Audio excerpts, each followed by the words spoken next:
Hello friends, welcome back to my channel Al Arif academy. दोस्तों, आज इस वीडियो में बताने जा रहा हूँ अपडेटेड सिलेबस क्या है सोशल साइंस क्लास 10th के लिए। क्योंकि इस रेशनल डिडक्शन हुए ड्यू टू कोरोना की वजह से 30% जो सिलेबस रिड्यूस्ड हुए। अभी भी बहुत सारे स्टूडेंट्स को कन्फ्यूज़न है कि कौन कौन से चैप्टर्स आ रहे हैं, तो उसके लिए रिगार्डिंग मैं इस वीडियो को बना रहा हूँ। ध्यान से पूरे वीडियो को देखिएगा और सब्सक्राइब कर लीजिएगा इस चैनल को। मैं इसके बाद से MCQ क्वेश्चंस, जो शॉर्ट लॉन्ग्स, स्ट्रेटेजी भी बहुत सारे वीडियोस लेकर आऊँगा आपके क्लास 10th के लिए। कोशिश करूँगा एक एक चैप्टर आपको ब्रीफ में समझाने की और कौन से क्वेश्चंस आएंगे। मैप के भी मैं तैयारी कराऊँगा इस चैनल पर आपको। फिलहाल इसके बाद मेरी MCQ सीरीज़ शुरू होगी। एक एक चैप्टर का मैं MCQ क्वेश्चंस लेकर आऊँगा। आप डेली उसको देखिएगा मेरे चैनल्स पे और प्रैक्टिस कीजिएगा, क्योंकि इस बार MCQ क्वेश्चंस बहुत ज़्यादा होंगे, मल्टीपल चॉइस जो आने वाले, इसलिए बहुत इंपॉर्टेंट रहेगा मेरा ये वीडियो सीरीज़।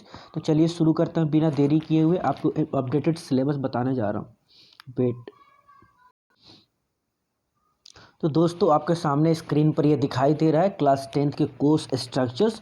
आपको पता है क्लास 10th के अंदर सोशल साइंस के अंदर 4 बुक्स हैं, जिसमें नंबर 1 आपको हिस्ट्री दिया हुआ है, ज्योग्राफी है, सिविक्स और लास्ट इकोनॉमिक्स है। यानी 4 बुक्स हैं। 80 मार्क्स का आपका थ्योरी पेपर होगा, 20 मार्क्स ईच बुक से आएंगे। यानी 20 मार्क्स के 4 बुक्स हैं, इक्वल टू 80 मार्क्स के आने वाले। तो मैं एक एक करके सबसे पहले हिस्ट्री में बताऊं कि बोर्ड में कौन सा चैप्टर आ रहा है। तो दोस्तों, बोर्ड में जो चैप्टर आ रहा है, सबसे एक आपको rise of nationalism in Europe. सबसे पहले आपको ये देखना है पहला चैप्टर। उसके बाद जो दूसरा चैप्टर है आपको नेशनलिज्म इन इंडिया। यानी हिस्ट्री के अंदर से बोर्ड में दोस्तों केवल 2 ही चैप्टर आ रहा है। एक rise of nationalism in Europe और दूसरा नेशनलिज्म इन इंडिया। तो फ्रेंड्स, केवल 2 चैप्टर हैं और 20 मार्क्स का है, जिसमें से इन दोनों चैप्टर में से अगर मैं बात करूं, जो सबसे ज़्यादा इम्पोर्टेंट है नेशनलिज्म इन इंडिया, क्योंकि इससे मैप क्वेश्चंस भी 2 या 3 मार्क्स के आते हैं। हम वो मैप की एक सीरीज बनाऊंगा वीडियो, उसके ऊपर मैप की तैयारी आपका मैं वहाँ कराऊंगा आपको। तो 2 चैप्टर है। एक चैप्टर जो और कहा गया है सेक्शन 2 से अप टू 2 चैप्टर्स, यानी the making of global world और द एज ऑफ इंडस्ट्रियलाइजेशन।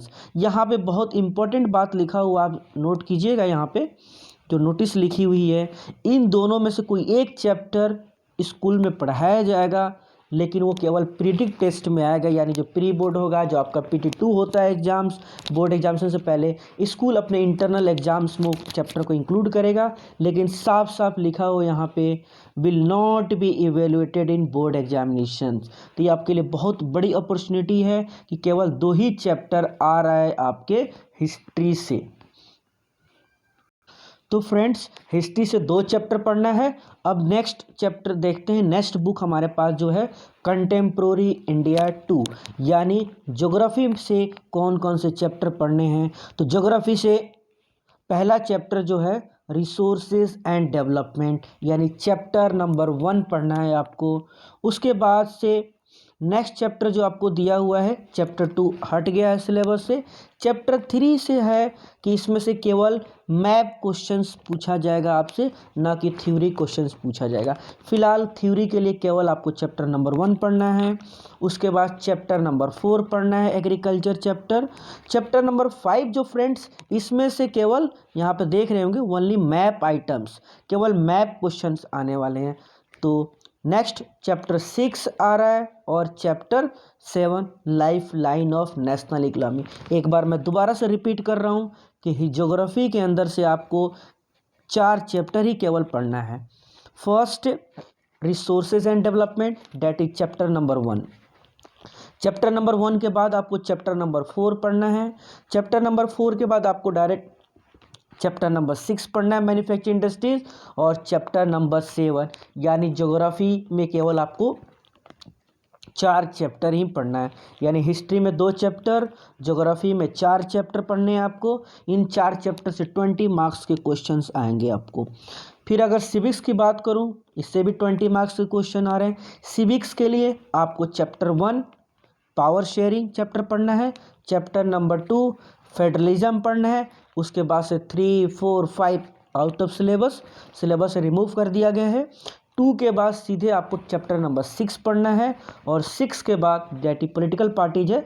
6 के बाद लास्ट चैप्टर जो है उसमें से outcomes of democracy, I think second last होगा ये, तो चैप्टर नंबर 7 आपको पढ़ना है। तो सिविक्स में भी फ्रेंड्स आपको केवल 4 ही चैप्टर पढ़ने हैं, power sharing, federalism, political parties, outcomes of democracy. उसके बाद इकोनॉमिक्स की मैं बात करूं, इकोनॉमिक्स में भी फ्रेंड्स आपको केवल 4 चैप्टर ही पढ़ने हैं। चैप्टर नंबर 1 डेवलपमेंट पढ़ना है आपको, sectors of Indian economy chapter number 2 पढ़ना है, chapter number 3 money and credit पढ़ना है आपको, और chapter number 4 globalisation and the Indian economy.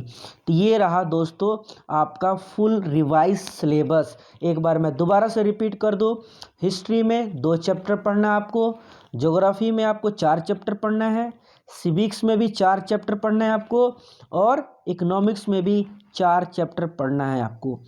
तो इस तरह से ये रिवाइज सिलेबस रहा है, इसी के अकॉर्डिंगली आप तैयार कीजिए। फिर मैं दूसरी वीडियो अब MCQ शुरू करूंगा, उसके हिसाब से एक एक करके मैं आपका तैयारी कराऊंगा, मैप वर्क भी कराऊंगा। Okay, thank you for watching my video. अगर अभी तक आपने सब्सक्राइब नहीं किया तो जल्दी से सब्सक्राइब कर लें इसको, क्योंकि बहुत जल्द आपके MCQ क्लासेस शुरू होने जा रहे हैं मेरे चैनल पे। Thank you.